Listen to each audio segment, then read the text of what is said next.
Assalamualaikum warahmatullahi wabarakatuh. Ya, balik lagi ke video ini kan channel Izin Yogan ya, untuk masih dalam ini, maksudnya dalam beternak, belajar beternak ikan gurame. Ya, ini kebetulan siang ini ya, sini jam sekitar jam setengah 10, jam 10-an ini ada di Balong, ada ya proses pemanenan juga pemindahan. Nah, gitu. Ya, untuk teman-teman yang semua yang biasa kerja kantoran atau untuk PNS, karyawan itu, atau pedagang Sibolang. jadi yang nggak terbiasa, ya inilah situasi yang ada di Balong ikan, khususnya untuk ikan gurame. Ya, ini kita bisa lihat di sini ada orang yang sedang memindahkan ikan gurami ke trigen. Trigen ini istilahnya namanya tuh apa ya, lupa namanya ini. Ya, dia di lubang ini. Ya, ini prosesnya sepertinya akan memindahkan ya, memindahkan dari satu kolam ke kolam yang lain. Nah, inilah prosesnya seperti ini. Nah, jadi ikan itu digiring dulu pakai jaring, terus di jaringnya didiamkan begitu, terus baru diseser. Nah, di dalam sesernya kalau udah semua di dalam jaring, terus diambilin, disortir gitu. Ya, kita semua bisa tahu gitu kan, bahwa ikan gurame adalah ikan konsumsi yang bergengsi gitu. Dimana jamuan-jamuan istimewa biasanya itu ada ikan guraminya. Jadi wajar jika banyak penonton semua yang berencana atau ingin belajar beternak ikan gurami. Karena di tahun-tahun sekitar tahun 2000-an awal sih, ikan gurami itu seperti ini ya, seperti apa namanya, seperti investasi emas gitu ibaratnya tuh. Jadi nggak bakal rugi gitu kan, bahkan lebih dari emas naik gitu ibaratnya. Nah, ini prosesnya nih. Ini proses pemindahannya. Ini diangkat terus dipindahkan gitu. Ikan gurame juga adalah ikan yang ini, benar tuh, ikan yang lambat besarnya gitu. Jadi jangka waktunya itu kalau untuk pembesaran itu lama gitu. Hingga berbeda dengan ikan konsumsi yang lainnya seperti lele gitu. Lele kan cukup 2 bulan 3 bulan. Kalau ikan gurame ini cukup lama juga, panjang. Hanya untuk orang-orang yang menengah ke atas gitu kan. Kecuali pakannya biasa saja yang sabar gitu, ya mungkin bisa. Tapi rata-rata ini orang menengah ke atas. Nah, ikan gurame adalah ikan yang bergengsi gitu. Kita juga pasti kan tiap tahun atau ada ngerayain sesuatu gitu, baik adik kita wisuda atau kita lepas sesuatu atau kita selamatan apa, biasanya kan kita makan sekeluarga itu kan, makan yang paling istimewa kan adalah makan ikan gurame. Nah, ikan gurame juga itu bisa dibedakan menurut warnanya, itu ada 3, itu ikan gurame hitam, putih, dan ikan yang belang gitu. Meski ada juga yang sedikit merah gitu. Kalau untuk berdasarkan bentuknya, ikan gurame itu ada 2 macam, yaitu gurame angsa atau gurame sorong, dan gurame jepun itu, atau gurame Jepang. Kalau untuk gurame angsa ini biasanya dia lebih besar gitu kan. Kalau Jepang itu biasanya dia kecil tapi berisi. Ya, ini prosesnya gitu kan, proses pemindahannya, ini penangkapan ikannya. Oh ya, ada yang bertanya kemarin di channel YouTube, apakah ikan gurame ini bisa dibesarkan di kolam terpal? Ya, memang bisa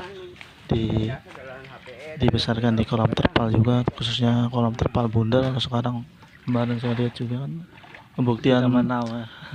pembuktian yang sudah terbukti juga, biogan bisa menghilangkan bau pada kolam terpal. Ini terjadi di kolam terpal kemarin di Plumbon, di tempatnya saudara Wira atau Pak Wira.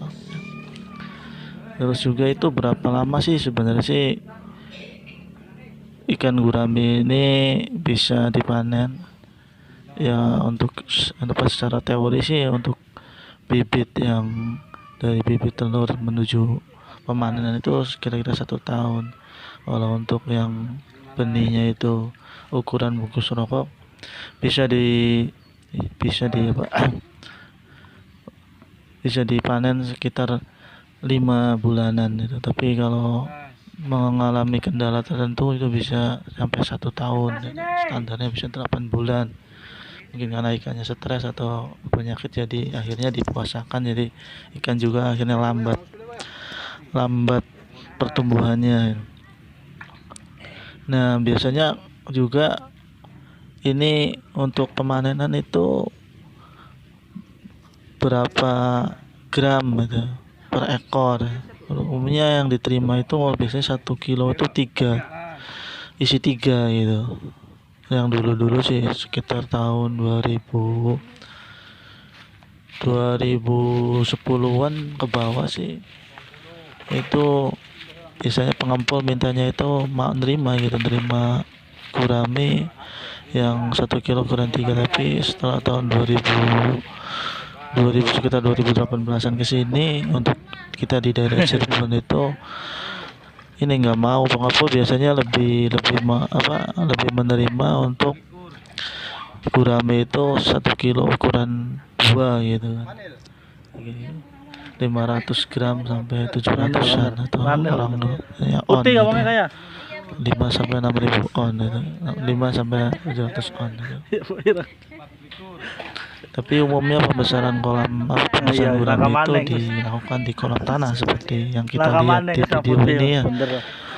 Juga kalau untuk daerah-daerah di atas untuk daerah pegunungan itu misalnya Tasik kayak misalnya di Cirebonnya itu di sekitar Lengkong terus ke atas gitu kan, itu biasanya menggunakan kolam semen gitu kan. Kalau untuk daerah Cirebon, Indramayu biasanya menggunakan kolam tanah gitu. Nah pada tebar yang bagus itu berapa gitu, pada tebar yang bagus itu sekitar 10 sampai 25 ekor per meter persegi gitu. Walaupun juga kadang ada yang sekitar 40 sampai 60 ekor per meter persegi. Ya untuk kolam tanah sih biasanya itu tidak dilakukan pengurasan ya. Berbeda dengan yang lain. Makanya kita harus benar-benar tahu gitu dalam pengolahan airnya.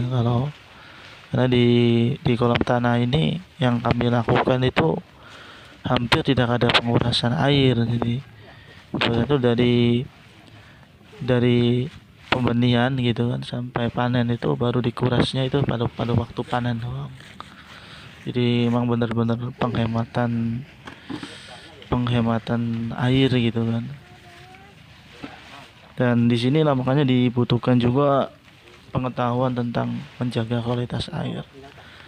Itu salah satunya adalah dengan pemberian obat-obatan gitu. Teman-teman di sini biasanya menggunakan beberapa obat seperti Red L gitu untuk ya, anti jamur, antibakteri gitu, anti luka gitu kan. Juga obat yang lain gitu yang biasanya emang disembunyikan oleh mereka gitu kan, karena sebagai pembeda mungkin. Ada juga yang menggunakan garam gitu, ada yang menggunakan dedaunan gitu, dan juga dan kalau saya pribadi sih menggunakan biogan gitu kan untuk supaya air ini tetap bagus ini, terus nafsu makan ikan terjaga, ikan juga lebih sehat gitu kan. Kami menggunakan biogan gitu. Dengan ini bisa sih, bagaimana caranya gitu kan. Dengan biogan ini airnya bisa dijaga. Teorinya begini. Teorinya itu biogan dicampur ke pakan, dan pakan ini dimakan oleh ikan. Dan karena biogan ini mengandung bakteri yang cukup, akhirnya di dalam perut ikan ini itu pakan ini diserap 90% lebih gitu kan menjadi daging, yang menyebabkan ikan itu juga terlihat lah, silakan Anda coba sendiri gitu kan, akan lebih cepat tumbuh besar itu bongsor. Dan sisa kotoran yang dibuang ke kolam ini juga lebih ramah lingkungan, karena di dalam tubuh ikan itu mengandung bakteri yang cukup untuk menguraikannya gitu. Jadi kotoran ikan juga lebih ramah lingkungan itu. Mungkin juga banyak teman-teman yang awal gitu kan, yang awal dalam budaya ikan itu, ikan apapun termasuk ikan konsumsi ataupun ikan hias gitu, kesalahan yang pertama itu biasanya itu adalah di pemberian pakannya gitu. Pemberian pakannya itu biasanya berlebihan itu, sedangkan akhirnya ini dengan pakan yang berlebihan itu menjadi racun gitu. Makanya banyak yang ngeluh gitu kalau ikannya ini, karena biasanya kelebihan makan.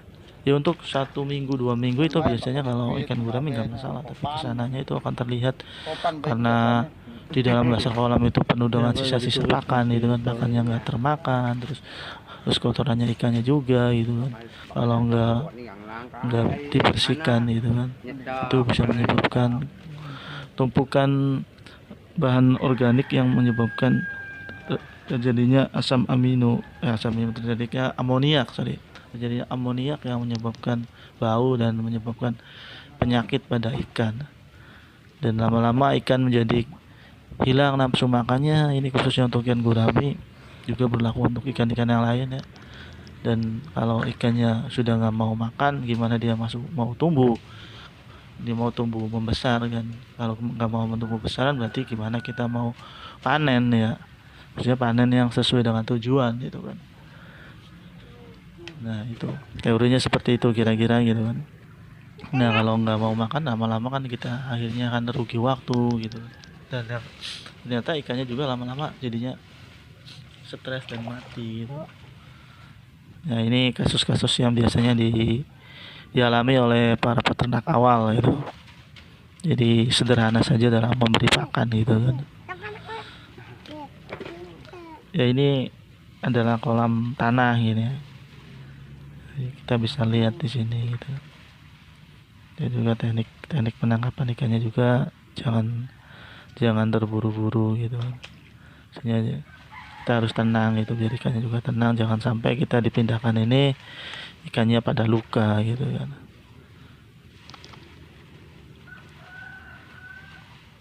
Ini ikan gurami adalah ikan yang ikan yang favorit gitu kan, dari pengamen sampai presiden pasti suka ikan gurami kan, dari kondektur sampai direktur pasti suka ikan gurami gitu.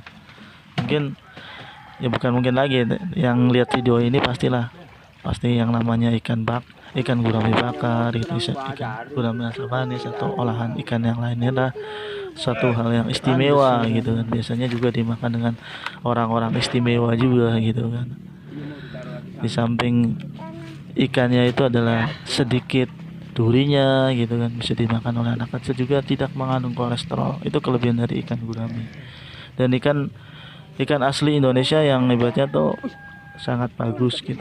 Mungkin promosi ke luar negeri yang kurang gitu, tapi orang Jepang sama orang Cina katanya sih dari dulu juga mempelajari ikan gurami gitu, ingin mengembangkan di negara mereka gitu.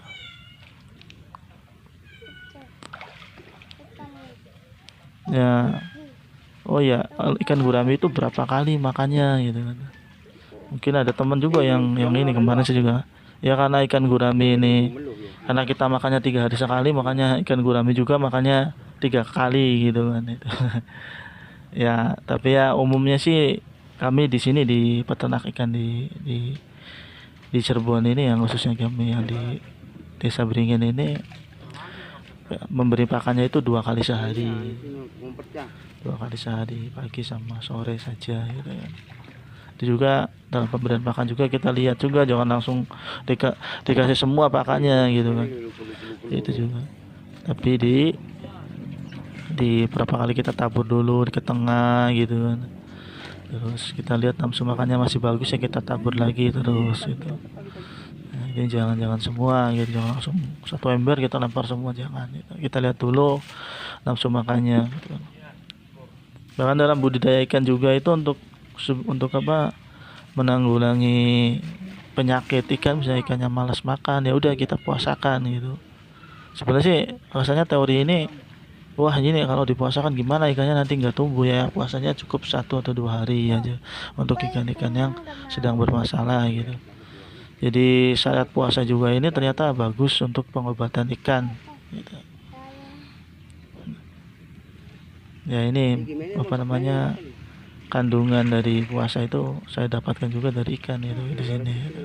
Jadi makanya teman-teman di rumah yang menyaksikan ini terus belum dapatin obat sesuatu gitu, bingung mau ngasih obat apa, ikannya sakit, ya udah itu puasakan aja dulu gitu, berapa hari, misalnya maksimal 3 hari lah, puasakan dulu supaya terbentuk antibodi pada ikannya gitu, terus nanti dia akan apa, kembali sehat seperti semula biasanya sih, selagi tidak ada memasukkan bahan-bahan kimia yang berbahaya itu atau penyakit yang berbahaya gitu ya.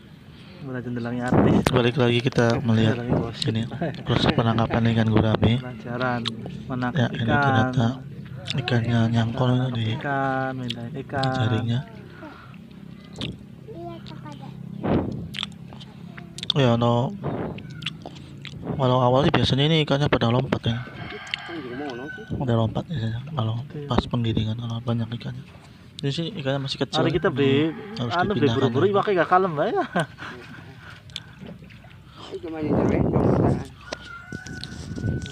Ikan gurami termasuk ikan pemakan segala, omnivora. Lava gurami yang masih kecil makannya binatang rendik seperti Rotivera sp, Infosaria sp, Moina sp atau Dapenina sp yang hidup sebagai peripiton. Benih gurame lebih menyenangi lava serangga, Cercatea, zooplankton atau cacing sutra. Sementara itu gurami dewasa cenderung menjadi pemakan tumbuhan air. Makanan dan kebiasaan makan ikan gurame tersebut dapat berubah sesuai dengan keadaan lingkungan hidupnya ataupun berkorelasi dengan ketersediaan makanan. Untuk mencukupi asupan gizi ikan gurame, kita sebagai pembudidaya ikan gurame, baik di kolam terpal, kolam tanah, kolam semen, harus memberikan pakan buatan yang telah disesuaikan dengan kebutuhan ikan. Nah, kebutuhan ikan itu berapa banyak? Nah, kebutuhan pakan ikan itu rata-rata berkisar 3-5% berat biomasa ikan gurame per hari. Karena pemberian pakan buatan dianggap lebih praktis dan lebih terukur dibanding dengan pakan alami. Maka banyak peternak ikan yang menggunakan pakan buatan daripada pakan alami ya. Jadi ikan gurame ini juga kalau untuk pemesanan itu ada pakannya itu ada 2, itu pakan alami dan pakan buatan. Kalau pakan buatan kan adalah pakanan yang lebih praktis gitu kan. Cuma kekurangannya adalah harus beli, dan ingat jangan berlebihan dalam pemberiannya, karena kalau pemberiannya berlebihan ya wanti-wanti untuk para ya newbie atau yang pertama kali. Makanya video ini juga khususnya untuk para pembudidaya ikan yang masih awal gitu kan. Oh ya, ini juga untuk pakannya supaya lebih irit dan terserap menjadi daging semua ke ikan itu. Jangan lupa pakannya itu dicampur dengan probiotik biogan itu, yaitu dengan 1 tutup untuk 3 kg, atau untuk kurang juga nggak masalah sebenarnya. Biogannya dicampur ke air setengah gelas, terus airnya dimasukkan ke pakannya, terus diaduk, terus dipipiskan, terus diberikan ke ikannya. Nah ini lihat prosesnya, itu ada selang di situ kan, itu untuk apa, paralon tuh, itu untuk pompa untuk buang air itu.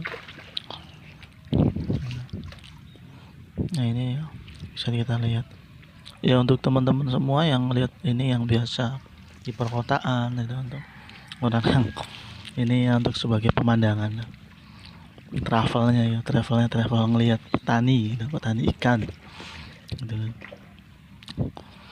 Untuk mungkin yang sedang belajar gitu gimana, terus tadi gitu ya, ini suasananya gitu, suasana malam kan dekat ini ada si bolang ternyata ini.